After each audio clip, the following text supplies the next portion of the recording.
I pledge allegiance to the flag of the United States of America and to the republic for which it stands, one nation under God, indivisible, with liberty and justice for all. Welcome to the Vietnam Veterans News Podcast. News of interest about Vietnam veterans from a Vietnam veteran. Now, here's your host, Mac Payne.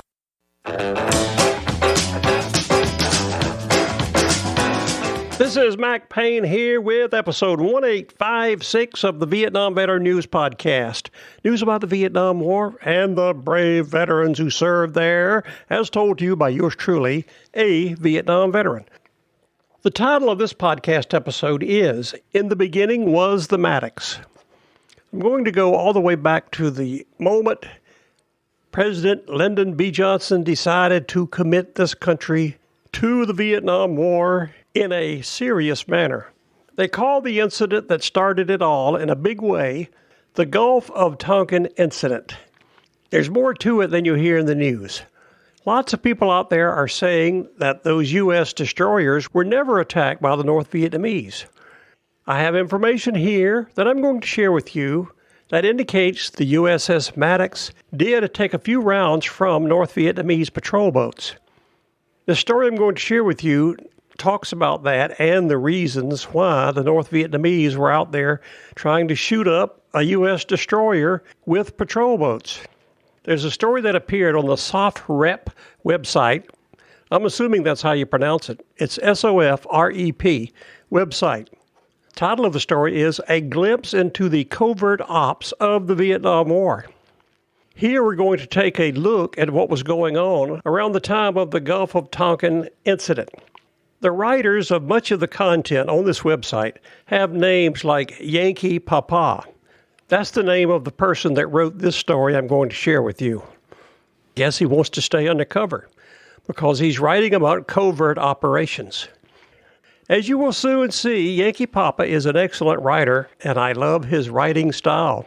Plus, he tells a pretty good story. Things about the Vietnam War I never heard of. And I spent 2 years over there in Vietnam and have done almost 2,000 podcast episodes about that war. Yet, I continue to discover new things, and that's why I'm sharing it with you.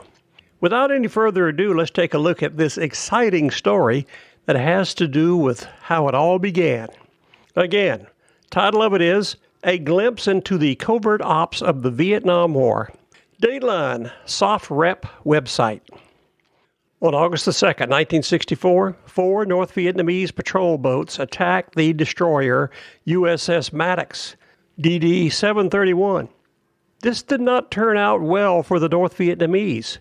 Between American guns and air support, 1 North Vietnamese patrol boat was left dead in the water, with the remaining badly shot up. The Maddox took a few machine gun hits.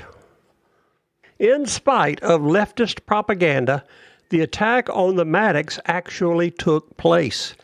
Unlike the Turner Joy incident that due to bad equipment, bad weather, and jittery nerves was mistakenly reported at first as an attack. LBJ went to Congress with it even though he knew then that no second attack had occurred. LBJ characterized the attacks as unprovoked. The North Vietnamese were guilty of a lot of sins, but their attack, while unwise, was not unprovoked. It seems the CIA had been running the Nautilus program in South Vietnam. While some of it dealt with intercepting North Vietnamese weapons being sent along the coast into the south, the program also had a more aggressive side to it.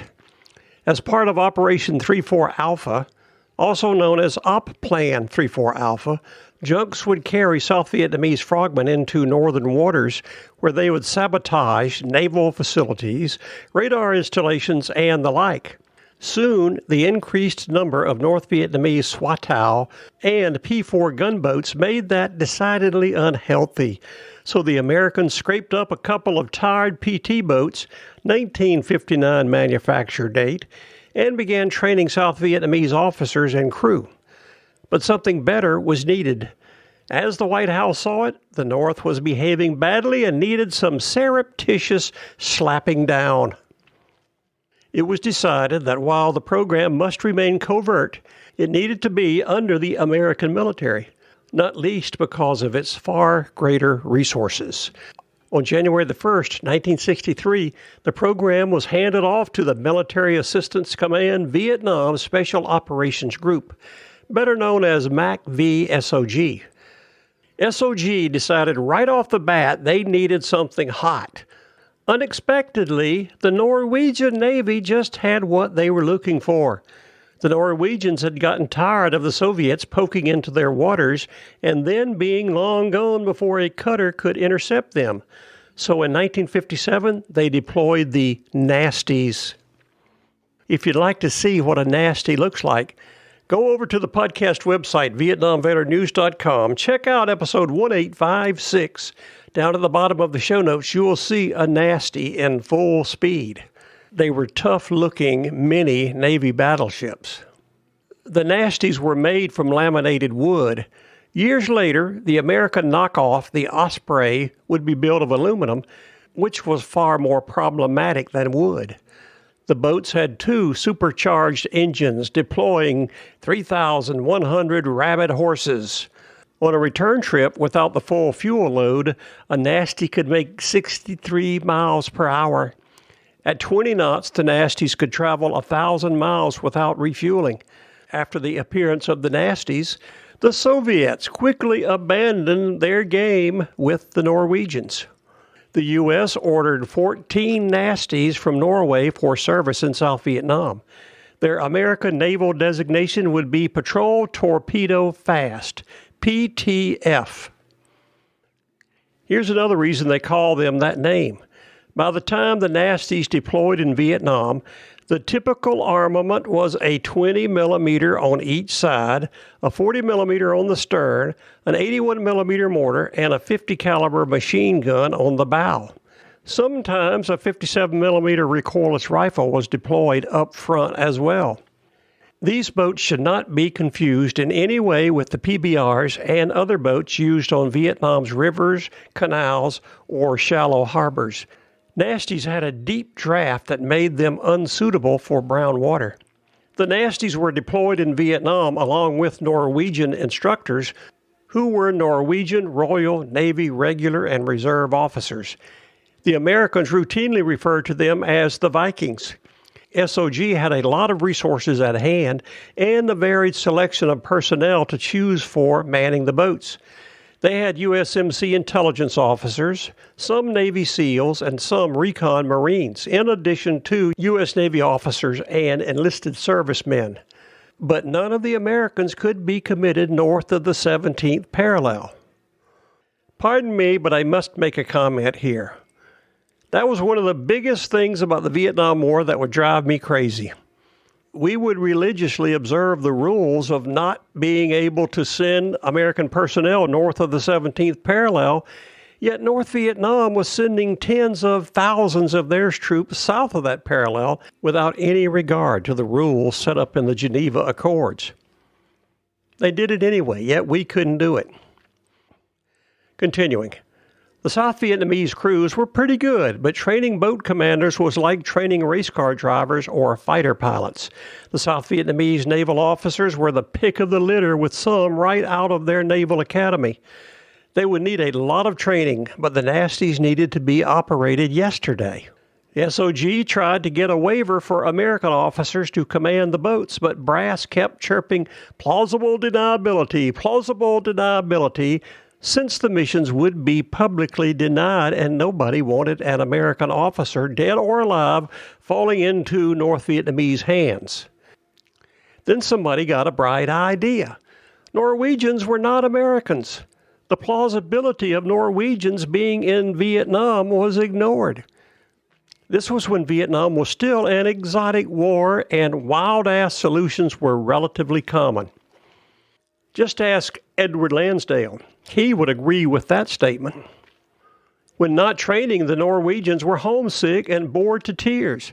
But when given the opportunity to go Viking, when the proposition was put to them, they all stepped forward.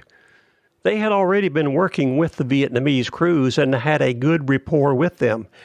It did not seem to bother them that their service, their king, and their country had not approved this.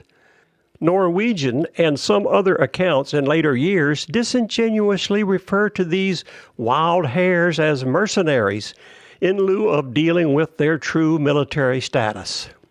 Night raids were launched. Sometimes they could get divers ashore with explosives.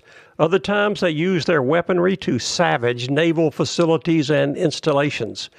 Both right before and right after the attack on the USS Maddox, the Nasties had made night raids.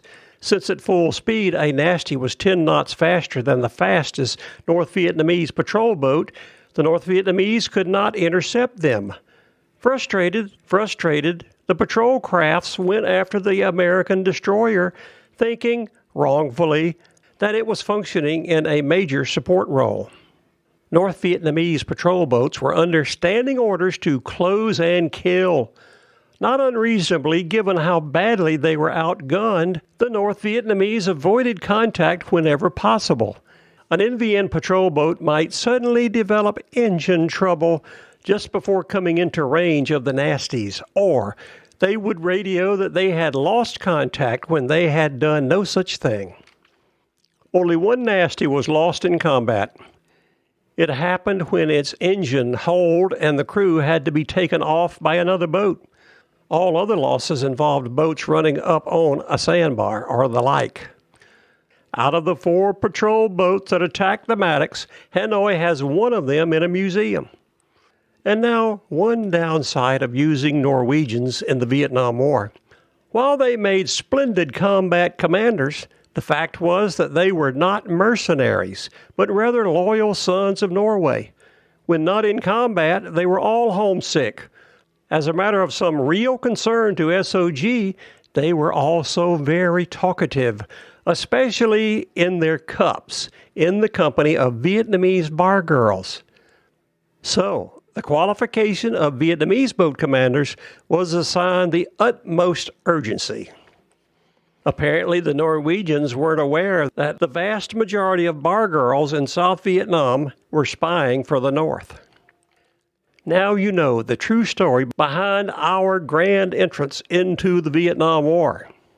We were sending South Vietnamese fighters up into North Vietnam to cause havoc as much as possible. The USS Maddox just happened to be sitting in the Gulf of Tonkin, and 4 North Vietnamese patrol boats got upset and decided to attack the Maddox, thinking it was supporting the South Vietnamese raiders. That did not work for them, but it definitely worked for getting us into that war in a big way. Now you know why I titled this podcast episode, "In the Beginning Was the Maddox." And now you know how it all started. We also know how it all ended. So with that statement, this is Mac Payne closing out episode 1856 of the Vietnam Veteran News Podcast. Thank you so much for coming to listen to these presentations. You are cordially invited to return again soon and often to listen to more that will be coming your way on this podcast, the Vietnam Veteran News.